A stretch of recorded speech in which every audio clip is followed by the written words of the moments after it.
NBA officially back after a quick break for the NBA All-Star Game, where Team Giannis won over Team LeBron 184 to 175. A very big defensive game, as one would expect.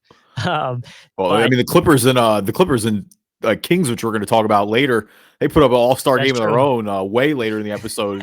Second highest scoring game in NBA history, but a little more defense played in that one for sure. By the way, I was reading quotes after that game. De'Aaron Fox was like, "There was defense. We were just hitting a lot of great shots." I was like, "Come on, stop that! Don't tell me there was good defense in a game where you scored over 150 points."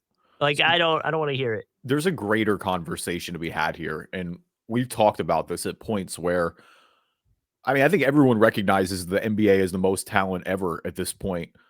I feel like there are multiple times where it's just got to drive coaches crazy because there are possessions where these teams will play great defense and it just doesn't matter because these guys are so good offensively now that it's like, what exactly do you do?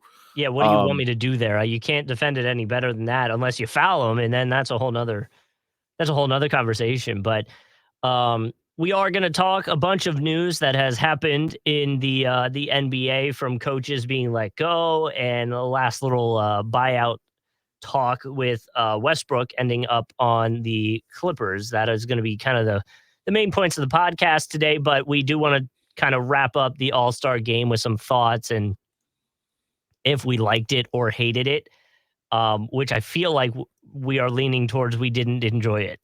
No, did anyone enjoy it? Like, truly, like, tweet us. If someone enjoyed the All-Star game, let me know.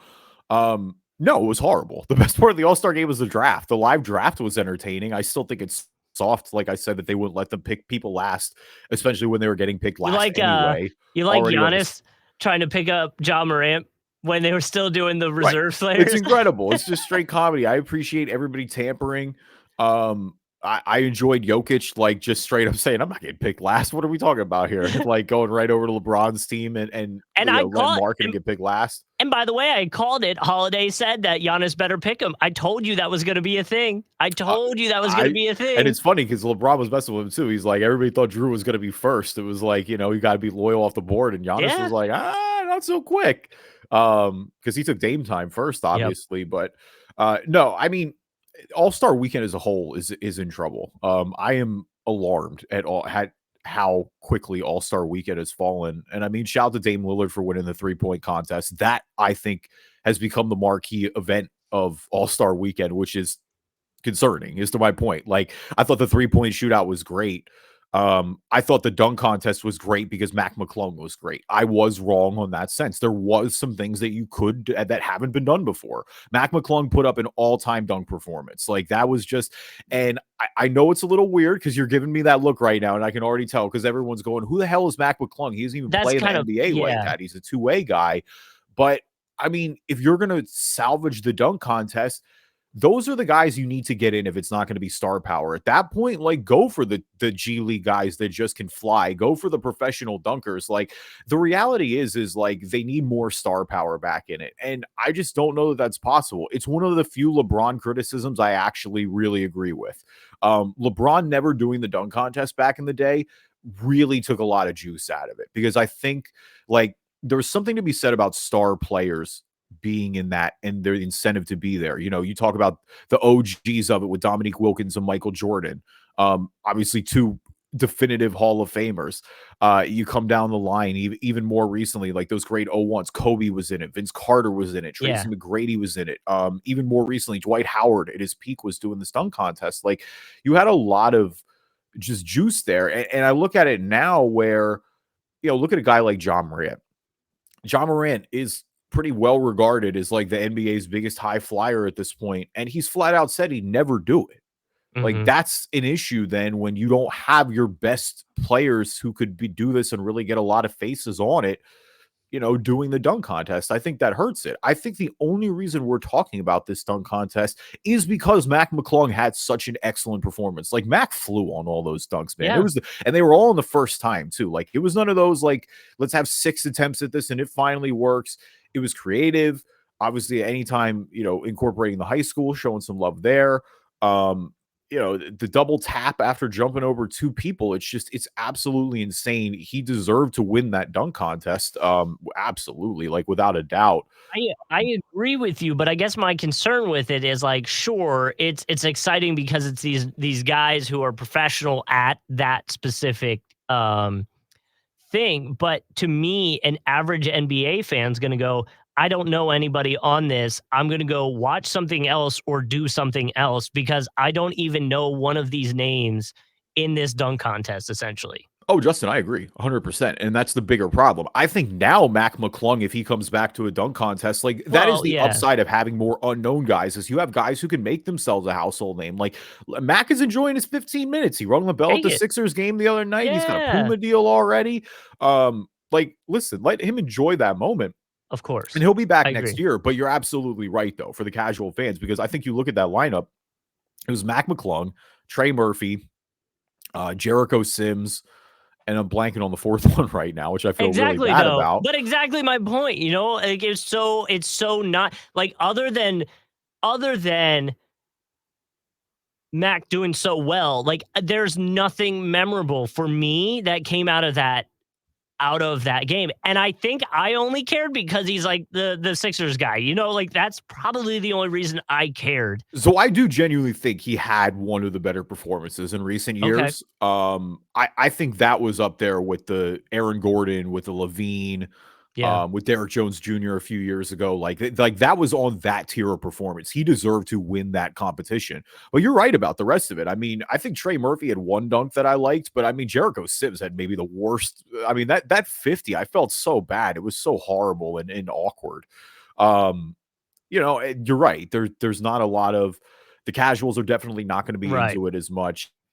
Um, and it wasn't an event worth watching. Like that's the thing, is it's like, sure, I guess if I'm able to combine somehow four of these performances into one, like if I knew if there was a way to distill, and that it's like, yeah, I'm gonna get, like, imagine if the dunk contest, for example, had been that Mac McClung performance, Zach LaVine, Aaron Gordon, and Derrick Jones Jr. Like, holy crap, that would be amazing.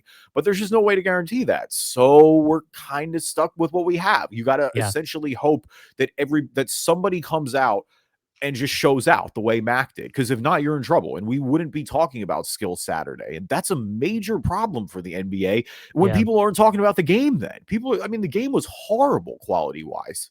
Well, yeah, and there was a picture, I think it was I forget who it was, but it was essentially one-on-one, and the rest of the guys were standing off to the side at this point. And I think it was towards the end of the All-Star game. But it's like, if you want the game to be enjoyable, we got to do something about it to like make it more fun or incentivize the players to like try more. Because here's the problem: it's like I think overall All-Star games for a lot of sports are suffering, right? Like I didn't watch the NFL one. I didn't care. No You one's know? watched the Pro Bowl ever in the history of the Pro Right. Bowl. Like, that is truly a guarantee.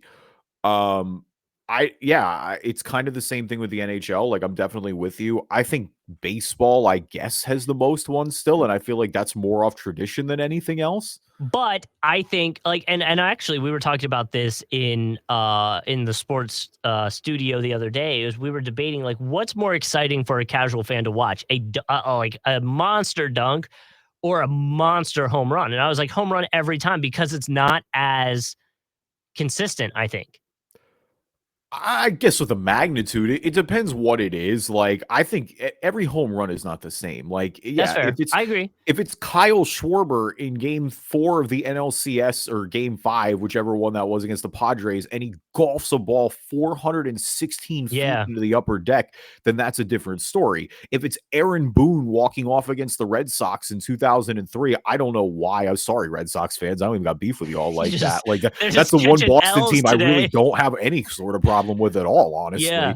But if it's that magnitude and that clutch level, one of those Ortiz bombs can cancel it out. Red Sox fans, just insert your Ortiz bomb here. But yeah, I think with the magnitude it can be different, but I don't know if I agree with that overall as a whole. Like, a standard home run that just gets out of the yard, like, buddy, if you dunk on somebody, like, or in the inverse. I mean, the inverse too, when you get a meeting at the rim, Yeah. obviously with Joel and Ja the other night, the one that everybody's talking about, just insane. Um, the other one that I think, the other two that come to mind recently, and they both involve the Heat, weirdly. Roy Hibbert stuffed LeBron in one of those conference finals games, Oh, and I mean, yeah. he got him at the rim. Well, even Embiid had And a LeBron on Thiago Splitter in Oh, the yeah. Spurs series in 2013. That really won them that game. Remember, I think it was just the other night, Embiid had a pretty monster No, that's block. what I'm saying. Oh, John Morant. Yeah, Yeah, yeah, that's on the one Morant. I'm Okay, talking yeah, about. Yeah. yeah, yeah.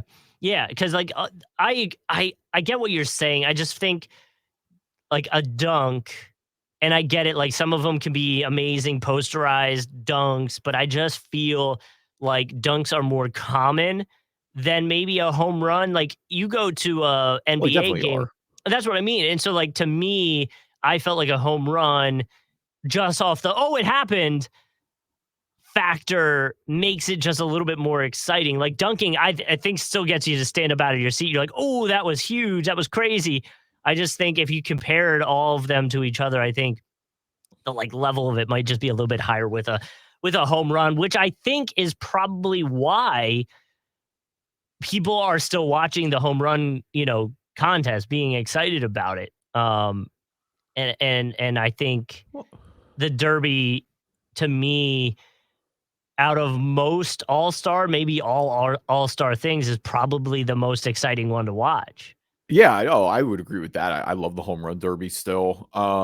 I also think the 3-point shootout, like I said, it's not as exciting as the home run derby, but I do No. think the 3-point shootout is really good. That's one of the few things that is exciting to me. Yeah. It brings the hype. I See, mean, you could I tell think Steph wanted to win it a few years ago when he did. You could tell Dame wanted to win it bad this year. But I think it would be fun, like, and we've already talked about this, and I don't maybe it's just in replace of the All-Star game or something. Like, I think a one-on-one tournament would be Yeah, so fun to watch, I agree. but I also think you have to incentivize it in a way. So So I think, here's my little thought process and my tainted mind because I'm into sports betting so much. uh-huh. How about this? All-Star games, right? The players are picked, right? So you have maybe it's Embiid versus Giannis, it's whoever, right? You figure it out. Because I feel like you can't put a point guard up against a center. Like there would be things you'd have to avoid doing. Um, Yeah, yeah. I mean, to an extent, I don't know, man. Some of these guys move now. Like, I get it. I It's agree, but like I don't want to watch a one-on-one of Embiid just backing down Dame Lillard and then doing what you know what I mean? Like or anything like that. Like I would rather see Embiid and Jokic and Embiid and well, of Giannis course. and Embiid and LeBron. Like I would rather see the big guys go up against each other and the small guys go up against each other too. So they're running around trying to, mess each other out, and then Embiid and Jokic are just trying to outmuscle each other or something. Like I would rather see that. But I think they get it sponsored by DraftKings or FanDuel or something. And on the table is pick swaps. The winning team has the option of swapping a pick with them in the next year's draft. Maybe it's not a first round. Maybe you do it a second rounder or something. Dude, Whoa, you want to put real life implications on this, yes. bro? Yes. Think about that. Could you imagine if Embiid beats Giannis in a one-on-one and we get to pick swap a second rounder with him, and then that second rounder just happens to be a baller? That is such a storyline to talk about, how Embiid literally made that happen. It is. I also don't want to put real life consequences on I an do. exhibition No, tournament. but that would make people watch. If there's real life I think people would watch it consequences, anyway, though, because I already think, like, you're right about the concept. Like, you're onto it. You have to find a way to get guys to care. Because the issue with the All Star game is that guys don't care. It's the well, same they way don't about want the to get Pro Bowl, the hurt. They don't NFL. want Like, to ruin their season. It's the right. same thing with the football. And I know football is technically post playoffs and all that stuff, but like they don't want to get hurt and then ruin their season. But if you incentivize it, and it's like if you lose, or maybe it's like maybe it is like Giannis and Embiid are going up against each other, and it gets a situation where even if Embiid beats Giannis, then even if they go into the playoffs at a better record, but because Embiid beat Giannis, they get home court now in the Yeah. playoffs. Like that could be fun. It's like real life things that a player can then, your star player can affect how your team does going down the line. I know. I remember when baseball's All-Star game did the home field advantage for the World Series through the All-Star game, and I Yeah. hated it. It's an exhibition game. Like, I don't want an exhibition game on how my star player did, especially in a random skills contest, determining how, like, my picks are gonna go potentially. I mean, I agree, like, if it's a low-tier second rounder, it would be that big of a deal. My issue is that because you're right. The problem is that you can't incentivize these guys to compete like this. Like, it's clear that they're not interested in really trying that Right. much in the NBA All-Star game. That's fine. Like, not wanting to get hurt, having higher lofty goals, like, I completely understand all of that thinking. And to that point, I don't know that there's a way to fix it. I think what you're talking about, though, with just having that tournament, the one-on-one King of the Hill, like, and one mixtape, Rucker Park, like Nike Battlegrounds, King of the Cage type deal. I think that's one of the few ways that you can get these guys to compete with each other one time in an All-Star, because it's low stakes. It'd be like a King of the Hill type tournament. If you're out, you're out. You do sort of your seeding so that you have, you have a center matchup, you have a forward matchup, and you have a guard matchup. So, say you start with, Steph and Dame are your guards.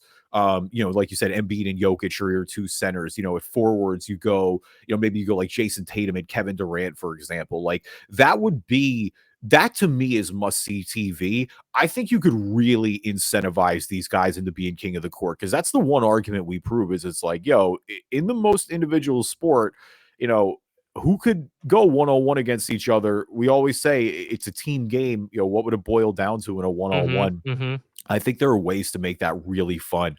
And I think you could get, like, these guys would battle. If you expand the all-star spots to 15 apiece and you do 30, a 30-person king of the court, essentially, like, that's what NBA fans' dreams are made of.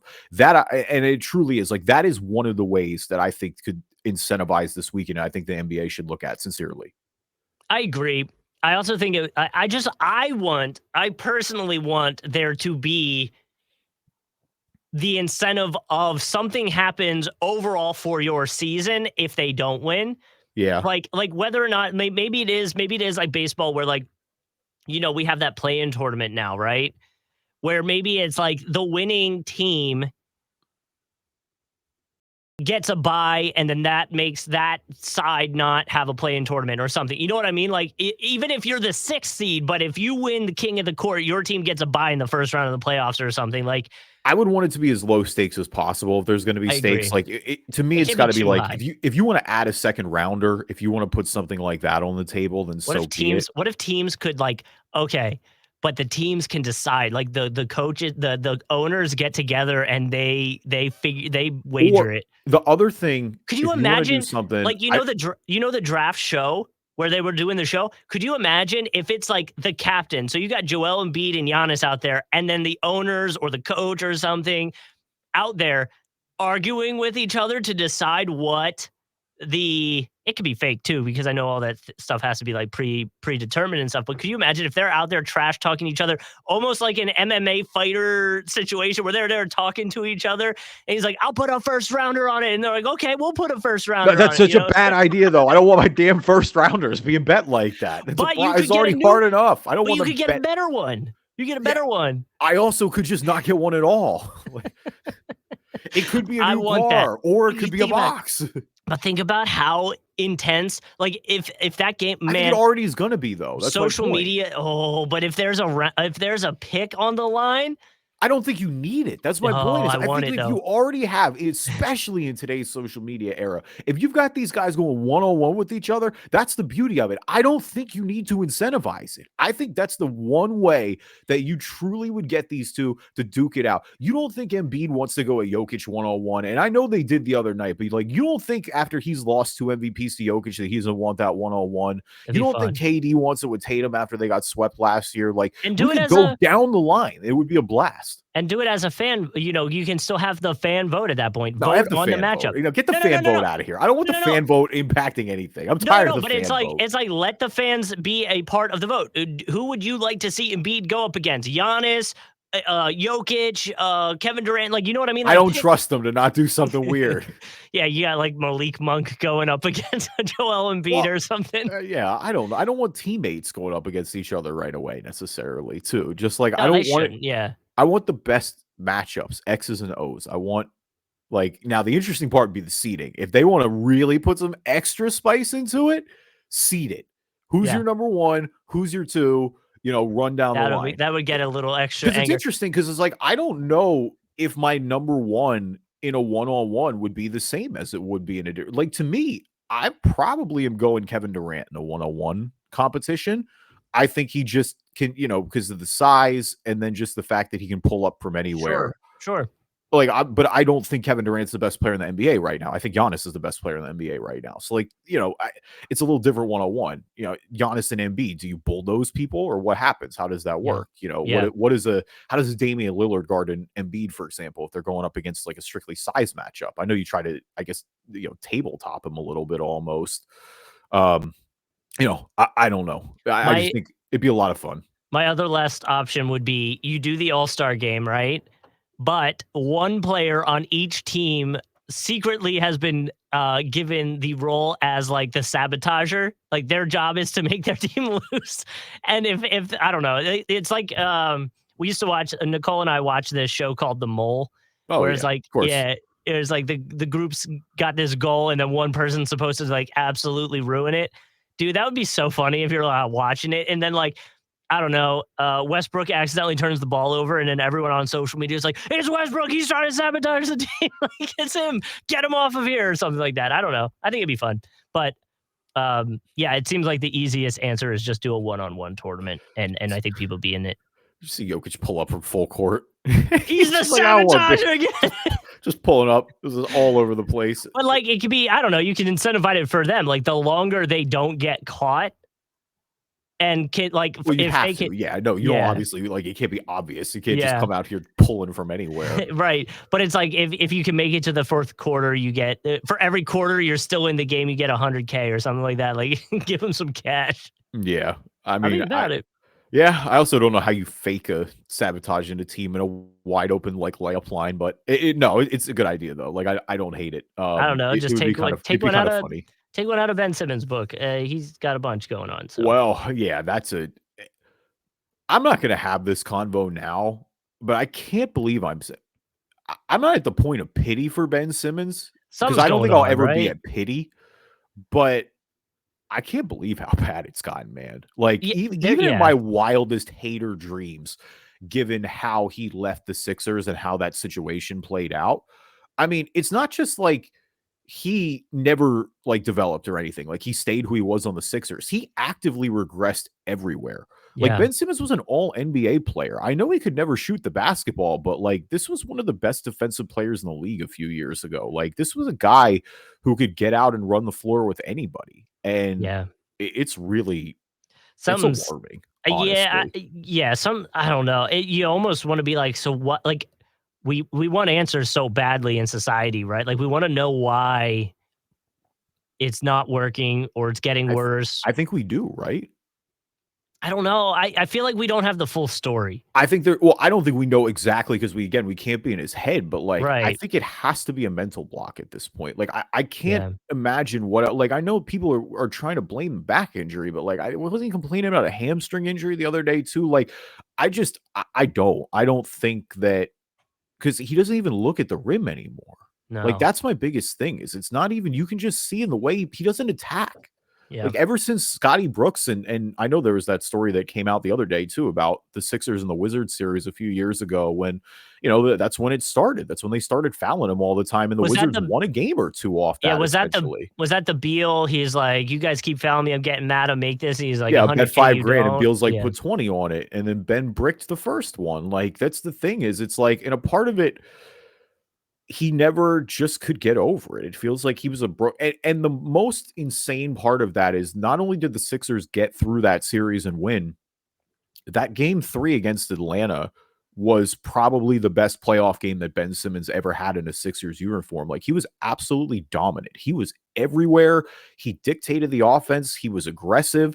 It looked like he turned the corner. And obviously we know how that series ended with the final image of how his tenure in Philly was with him just not dunking the basketball. Like it's just, I mean, when you figured Katie and Kyrie would be the ultimate safety blanket, they weren't. Yeah, even that Now didn't here, help. you would think he maybe break out as just the guy you would hope to. I mean, the fact that he's fighting for minutes on a team that just traded Kevin Durant and Kyrie Irving as a 10th man, it's really alarming. And I don't know what you do with that. I think it's untradeable. Like, Yeah, I it's don't really wild. know who would take It it at this point. And I mean, that's why I don't feel bad because, again, Ben Simmons got paid and Ben Simmons just, it's hard for me to feel bad given what he did or just how he left Philly. The city didn't turn on him until he just stopped showing up, essentially. yeah, And so again, pity's not the right word, but it really is crazy how quickly it just evolved. yeah. Welcome everybody to the Drive and Dish NBA podcast. My name is Kevin Rayfuse. Joining me as always, my co-host Justin Kuzart. Atlanta, I'm excited and blessed to be here. Let's keep pushing. Well, so Quinn Snyder hasn't officially been introduced yet, It's right? not So him. it's not Quinn. It's not Quinn, no.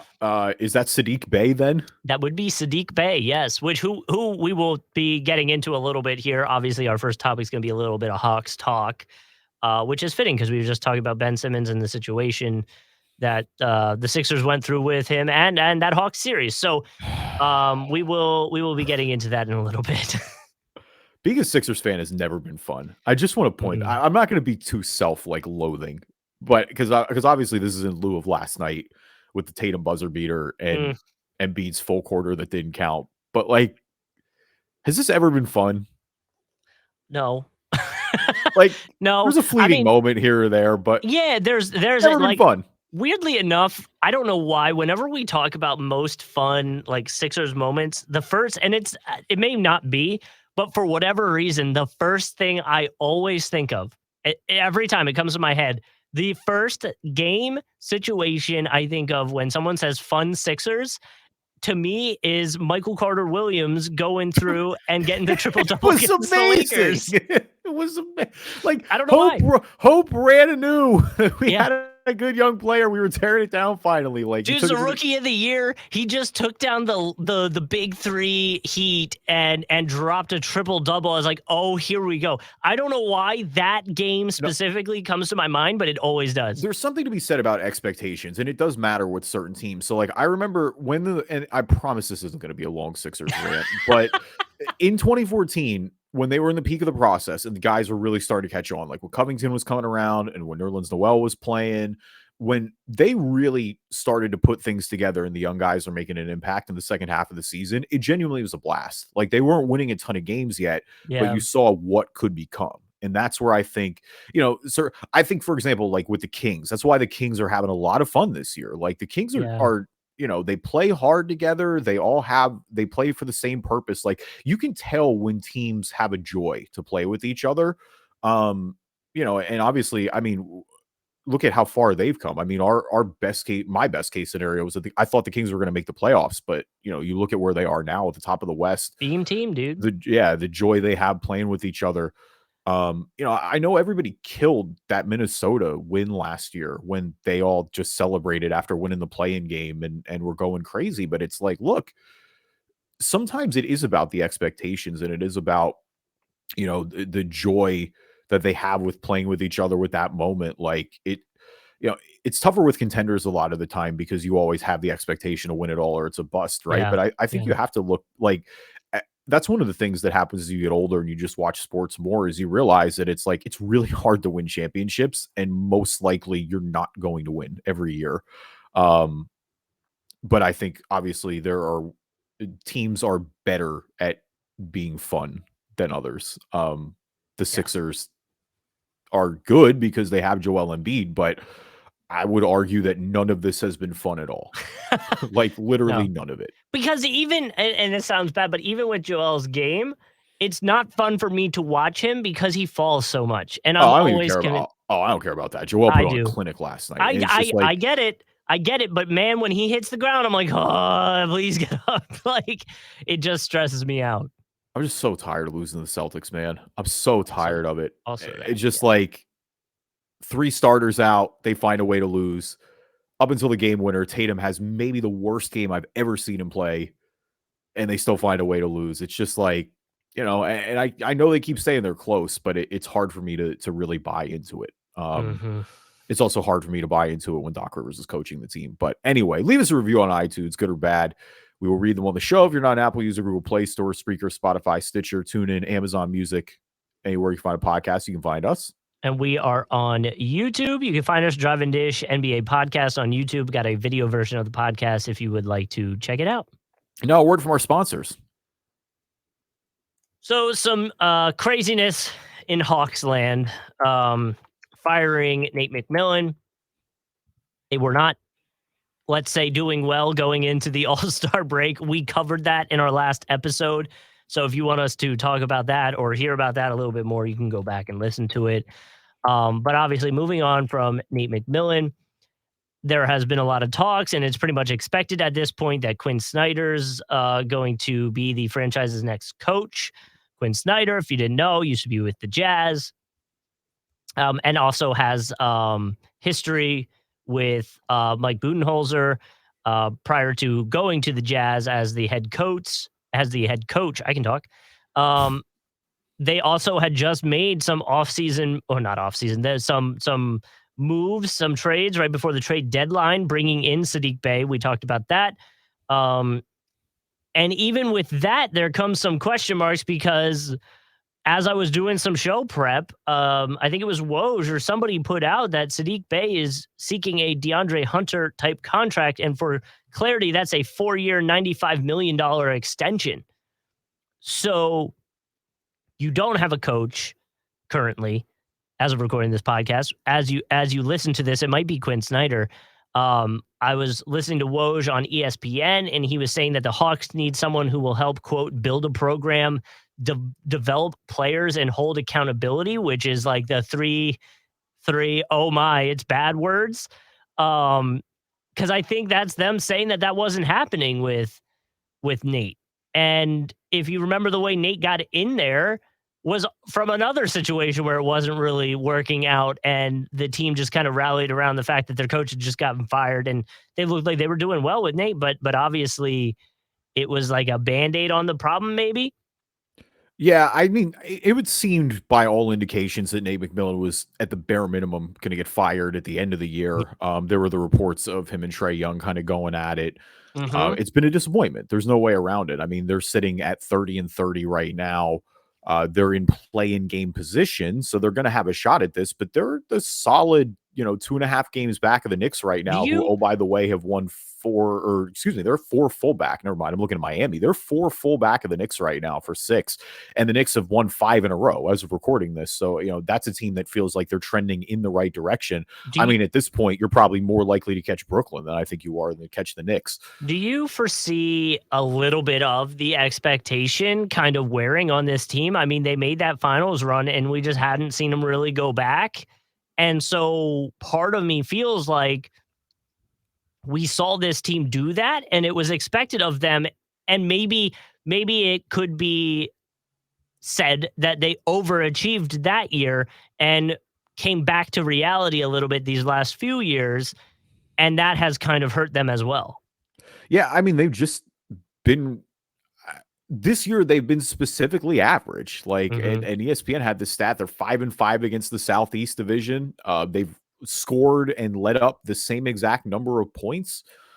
I mean, there were more expectations because when you bring in a guy like DeJounte Murray from San Antonio, right? Like their big issue last year was surviving the moments when Trae Young wasn't on the floor. Right. They were one of the best offenses in the league when Trae was playing. And then as soon as he stepped off, it was an absolute nightmare. Murray hasn't really given them that to this point so far. The belief in the reports, if you to believe it, that they're bringing in Quinn Snyder is that they really want to get better defensively. And by that, I'm saying that's the part if you believe. Like, Quinn Snyder, by all expectations, is going to be Atlanta's next coach. And I think that's a really good hire for them. I mean, Quinn is obviously one of the most coveted head coaches out there on the market, had a ton of success with Utah. I mean, the only reason that really broke up is because Utah broke up, right? Like, Donovan went to Cleveland, Rudy went to Minnesota. Like, the franchise was just going in a different direction. And I think Quinn Snyder wanted to coach more serious basketball. I think he was going to have an offer from a number of jobs that had vacancies this summer. Like, he would be one of the top guys. So I mean, the timing is a little interesting. Like, I thought he would kind of have his choice of jobs here, but, obviously there's a lot of reasons a team that just got to the conference finals a few years ago to be excited about this. They really want to. I mean, the quote I believe from Landry Fields, the GM, is that he wants to make them a top 10 defense. Um, you know, I don't know if that happens with this personnel necessarily, but I am big on Quinn Snyder as a coach. Like, I think he will be an instant upgrade from Nate McMillan for sure. The problem that they're going to have with this season particularly is just, again, they're running out of time. Like, we've only got about 20 games left. You're 4 back on the Knicks, like we said. You still got to jump Miami too on top of that. Looking at the Hawks schedule, it's not too terrible. Like, they don't have some gauntlet or anything to end the season, but for the month of March, you got Portland, you got Miami twice. So those are going to be two huge games. I mean, we broke it down a little bit last week, but you got the Celtics. You've got the Wizards twice who've been playing a lot better. You've got a game against the Nets on the 31st, which is one that could really be important here. They've got a game against what month am I looking at? That's such a weird. I'm looking at a February calendar, and they did it so bizarrely because the dates are the dates are right, but they're all in the wrong place. Like, today's a Sunday, and I'm looking at this in the calendar what normally Friday is, and I'm like, wait a minute, today's the 26th. This game against Brooklyn is tonight. That's low-key a super important one. Like, those are the games they have to start winning. One of their losses before the break was to the Knicks. That's obviously one that's devastating in terms of catching up. So, and I believe that was their last one with the Knicks for the season. Yeah, it was their last one with the Knicks for the season. So, well, and it's interesting. You mentioned wanting to be better defensively, and obviously, like, they haven't been a great defensive team for quite some time now. Like, looking at their stats, they haven't. I mean, it's been 1, 2, 3, 4, 5, 6, maybe 7 years since they were the 4th best defense in points per possession per 100 possessions. And that's when they were, top 5, top 2, top 5 again those years. But since then, I mean, 26th, 27th, 28th, 16th, 26th, they're 19th this year, but they're giving up 115 points per 100 possessions, and effective field goal for a team is up over 54%. Their turnover percentage is up at like 14. Offensive rebounds way down. Free throw rates way up. Like, it does seem to be that defense is the problem, and I think most people that pay attention to the Hawks would obviously say that's pretty clear. But even their points per possession is only about midway through the NBA league right now. They're at 114. Like you said earlier when we were starting, the differential, they're minus 0.5. Like, it's just not. I mean, their expected wins this year are almost 40. They're at like 39, which is still a decent amount. But you go back to 2021. 2020, 2021, when Nate McMillan, I believe, took over, their wins were expected up around 47. So we've almost dropped 10 wins in 2.5 years here. So I think you just need to make a change. And like you said, Quinn Snyder, one, he terrifies me in general. So, like, I would imagine that the defense would step up a little bit. No, I mean, like we said, he certainly got the best out of it in Utah. I know having Rudy Gobert helps there a ton too. And it's funny because it seems like like we mentioned, all these quotes say that they want to be better defensively. They've been winning games almost in a weird way with their defense this year. It just feels like their offense is stagnant at times. Yeah. With Trae Young, with DeJounte Murray, it's just like they get the ball in their hands. And we know what they specifically Trae can do in isolation where they really can ball out. But and maybe bringing in a guy like Saddiq Bey, who we mentioned earlier in the show, who's a great cutter, can help open that up a little bit. And he had a good, by the way, he had a good game. I think it was his 3rd game with the team, his 2nd one starting. He did have a good game. I actually thought I copied the stats, but I guess I didn't. I can grab those in a second. But to like you're saying, like, you look at this team, you got Trae Young, Murray, Bogdanovich, Hunter, John Collins, just to go down the players on the list this year. That doesn't include Saddiq Bey, like you were saying, Clint Capella. And so, like, that feels like a team that should be able to put up a decent amount of points, but also provide a little bit of a defensive effort, right? Yeah, no, absolutely. And I mean, you've got a good center there in Clint Capella. Okongwu, I think, can be a good defender as well. So, and again, the only thing that just with the Hawks, I mean, going back to that trade deadline, it's just amazing. Like poor John Collins, man, that guy just can't get a break.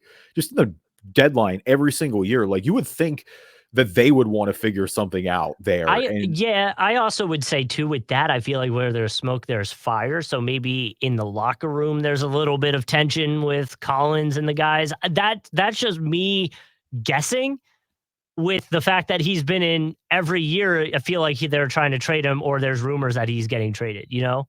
yeah, I mean, like we said, I like Quinn as a hire is Mhm. the short version of this. I do think they can trend slightly. Like I think Miami, for example, is headed in the wrong direction really fast.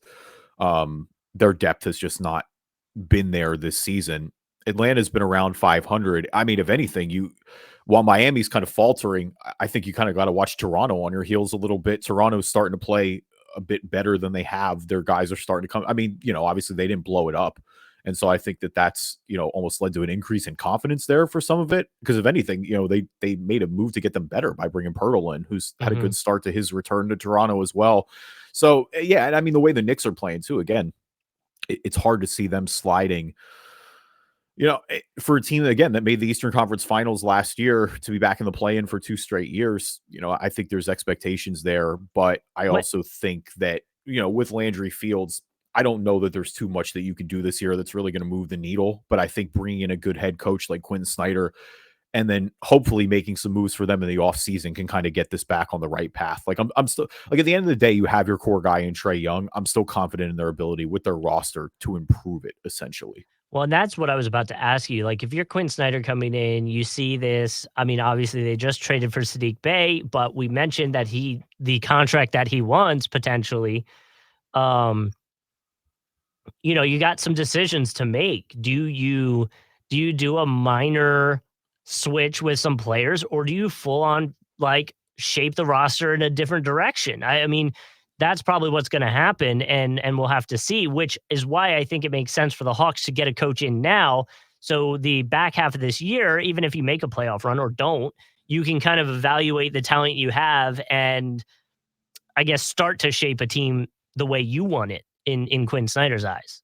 Yeah, 100%. And that's what I think it's going to all come down to. So, we shall either way though. Like I said, I'm a big Quinn Snyder guy. I think this is a good hire for Atlanta. Like we said, I thought, I'm surprised that not that Nate McMillan got let go now. I think that was, I mean, it was going to happen. Like I said, it was going to happen at the end of the season. So, firing in season, especially this late at the All-Star break is always, a little hairy, if you will. Mhm.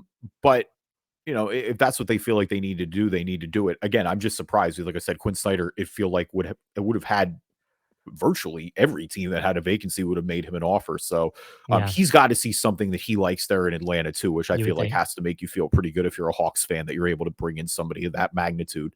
All right, who's balling, who's falling? Our NBA version of the stock market. We always like to start with the good before we start with the bad. And I did think about doing the Knicks because I mean, I've mentioned them a couple of times. The Knicks are playing really well this week. The Bucks have won 13 in a row, but no, I did want to talk about Charlotte. Actually, believe it or not, in a rare ball in appearance this year, winners of 4 in a row as we're going into this podcast. A big one in particular over the Heat last night, 108 to 103. They pretty much controlled most of that.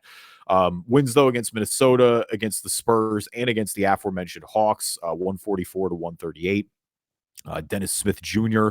caught a body in that Heat game the other night. LaMelo Ball, 32 and 10, 8 assists as well against the Timberwolves the other night. So that was a really impressive one there. And it's crazy because in a way, I feel like there are going to be some Hornets fans who are like, whoa, whoa, whoa, whoa, whoa. How can we be balling? I We've was really shot ourselves up here in the Wemby just about to sweepstakes. say. It's tough because I mean they're at 19 wins now, and I mean they've got still 6 to go before you're talking about like being in the range of Atlanta and Orlando. I don't think they're going to catch them. But yeah, you put yourself up now a solid 4 wins on Detroit, 5 on San Antonio, who's lost 16 in a row as of recording this, and another additional what I just say four on San. They got 19. San Yeah. Antonio's got 14, so they got 6 on Houston. Houston. That's the incredible part. San Antonio's lost 16 in a row, and Houston's still 1 game behind them overall. Yeah, well, remember how big of a deal. I feel like I always bring it back to the Sixers tanking years, but remember how big of a deal it was when the Sixers were about to lose their 18th game in a row or Don't something get me like started. that. I really don't want to talk about, especially because like of where we're about to go to. But like, Yeah. I don't want to talk about like the NBA were blatant hypocrites about it. They were Yeah. blatant hypocrites the whole time, and everyone knows it. And Yeah. that's fine. Like Adam Silver wants to pretend otherwise, but they were, and they installed the Colangelos, and I'm definitely not bitter or anything about it. Yeah, just pointing that out. Thought I would bring that up as well. The Spurs are out here trading their entire roster and blatantly going for it, which, by the way, is the right decision. Like, I'm not even knocking San Antonio for doing that. That is 100% what they should be doing right now. When Detroit found out that Cade was going to be out for the year, it was 100% what they should be doing. Houston should be trying to do this because, like, even again, if you get Wemby or you get Scoot Henderson, life is good. All will be well sooner than later. Yeah, it's not a bad strategy. It's what bad teams without a direction should do every time. Yeah. Being stuck in the middle is the worst. You want me to bring the intro quote back? I know it's been like 6 years, but like being stuck in the middle is the worst. Yep. And so my ballin is actually not necessarily basketball related too much, but it is still with the Sixers. So I apologize for the homering up of this episode. The NBA is launching a new podcast with a media company that I'm not working with. So we'll just leave it at that. Yep. The 76ers are letting I guess not letting, but Tyrese Maxey is going to be having his first ever podcast. It's called Maxey on the Mic. The trailer announcement audio is out. It's going to launch March 2nd, which is really cool. As a radio guy, as a audio guy, the quality of Maxey's preferred recording area needs to be a little bit better, but that's okay. I understand how that goes. That's just a personal preference thing. But it's called Maxey on the Mic. I'm excited to hear it because although it said it's the first podcast of an active NBA player, which I do not think is true because I'm pretty sure Draymond has one, but that and Pat Bev and a bunch of people. What are we doing? What? Who's that? What are they talking about? The announcement. Let me see if I can find that again. The announcement said that sponsored by the NBA because I would say Draymond and Pat Bev definitely have one. It was probably the quote other NBA or the other media company that is involved in this. Hold on, here we go. Maxey, yeah, here. Yep, on their network. On said media company's network that I cannot talk about. Yeah. Okay. So there you go. Yeah, I mean, I hope it's good. I enjoy NBA media. I hope that we get some insight from it, truly. And I hope it's not just like something that gets thrown together with bad quality and that they don't actually really interview anyone and it puts out one episode like once a month and we never hear from it again. Yeah, well, consistency is key.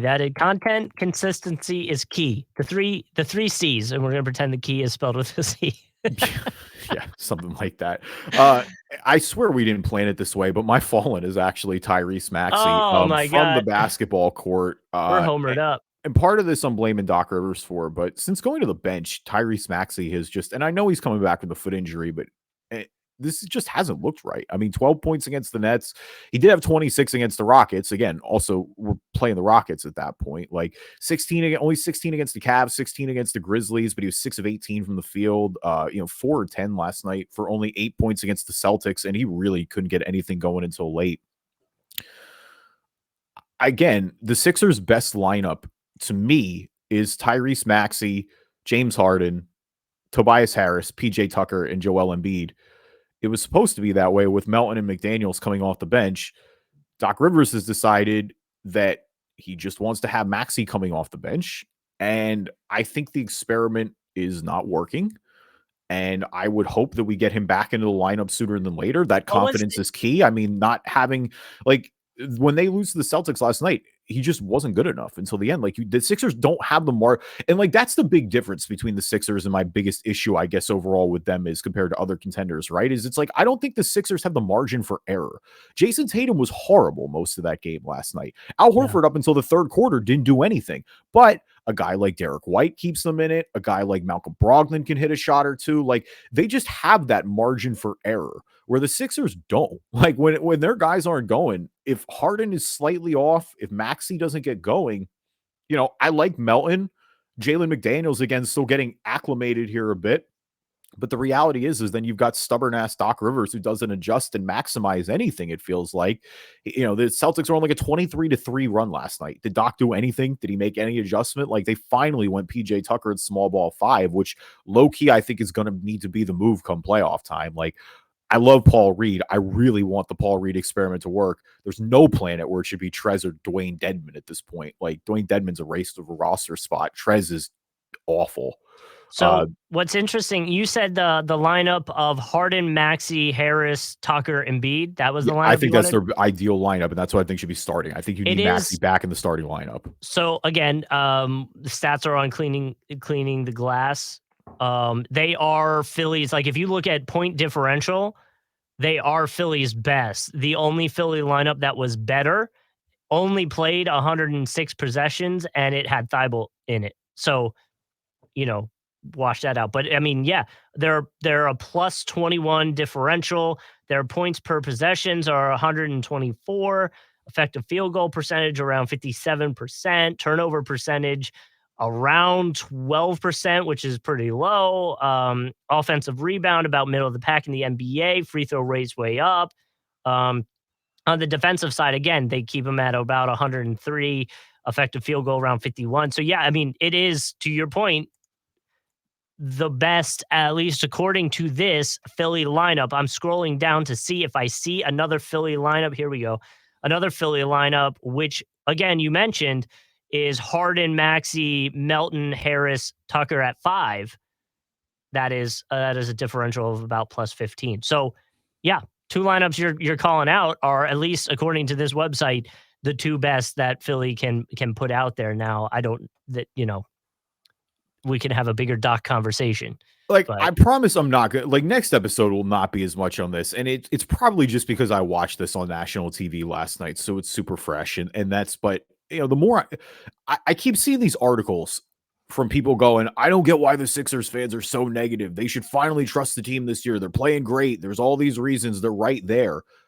I continue to see them come up short in every meaningful game. And I think they have the most overrated coach of all time coaching them, who we stubbornly have not replaced yet. When we have Sam Cassell sitting right on the bench, right there is a potential improvement. And I mean, it's hard for me, like, I like Morey, but honestly, like, Morey should get a lot of this too. Like, Daryl Morey has not made the proper changes. Like, I don't think he's adjusted. Like, Doc Rivers coaching this team and wasting a year of Joel Embiid when he's playing this well is just coaching malpractice. And it's hard for me to be excited about a team that I think is going to flame out because their coach does the same thing that he's done at every stop he's done before this. Like, it's just insanity is doing the same thing over and over again and expecting a different result. And everyone in Sixers fandom keeps trying to say, or everyone in NBA Twitter fandom keeps trying to tell Sixers fans that we're not insane and that this is different. It's not. Like, I'm telling you this the whole time. I don't want it to be this way, but it is this way. By the way, in case you were wondering, Philly's most used lineup, which is the 5th most used minutes-wise, possessions-wise, the most used lineup in the league would be Harden, Melton, Harris, Tucker, Embiid. And that is a plus 9.1 differential, but they moved Melton into the starting lineup, which is fine. Like, I like D'Anthony Melton genuinely. Like, I think he's one of the few positives they have off the bench. It's just the fact that I think he should be coming off the bench. Like, that was the plan the whole time, is that he'd be somebody there that could give you some offense. Like, Doc Rivers just continues to play these all bench lineups. They don't work.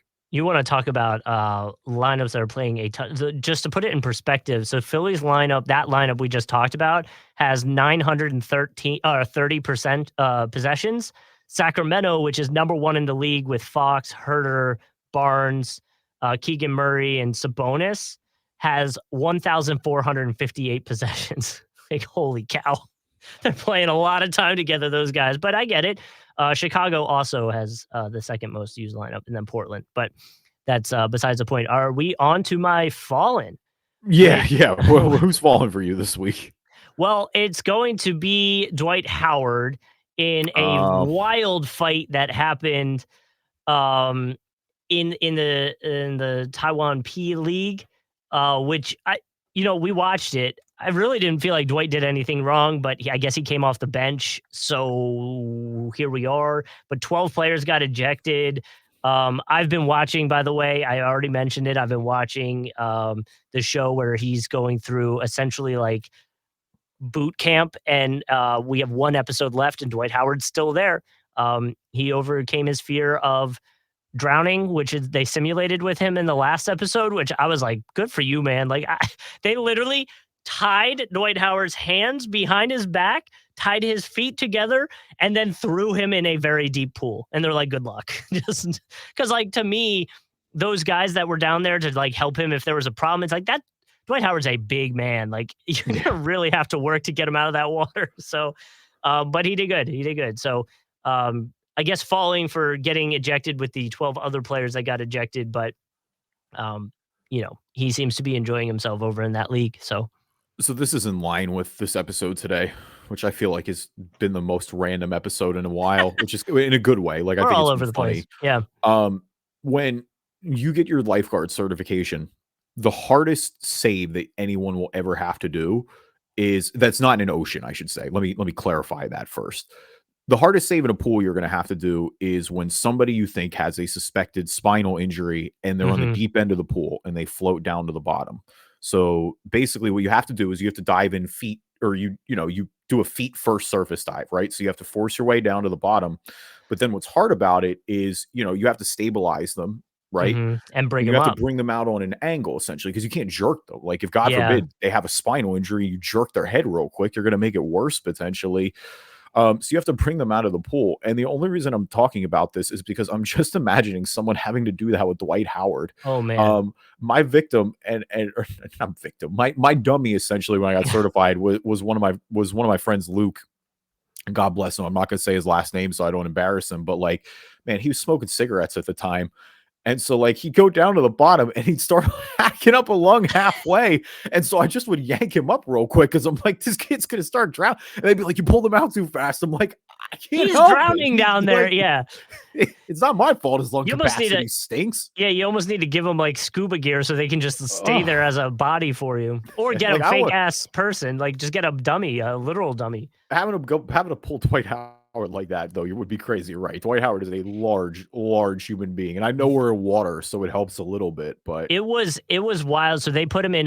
One of the things they had to do in that show was they put him in this essentially not prison, but it's like it was just a steel cage with no windows. Really, there was one window on the side. They put him in there, right? And he has a gas mask on. The other guy has a gas mask on.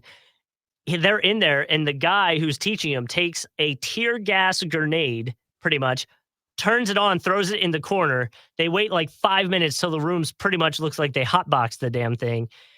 And then he goes, okay, take off your gas mask.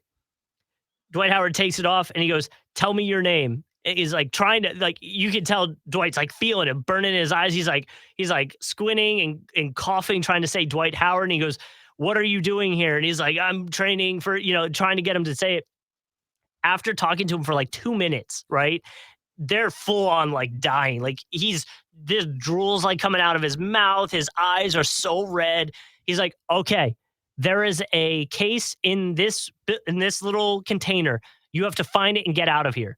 Yeah. So, he goes and he finds it, and he runs to the door where they brought him in. And the trick was they barricaded the door. So they're like, door's locked. What do you do now? And he's like dying at this point, and he finds a window, and he literally jumps out the window with the bag. And he's like, that was the most painful thing I've ever gone through. And I've been, he's been in the NBA. He's been all this stuff. He's been injured before. He said that was quite literally the worst. And I was like, more power to you, dude. Yeah, I mean, like you said, you willingly volunteered for that, so yeah. More power to you is right.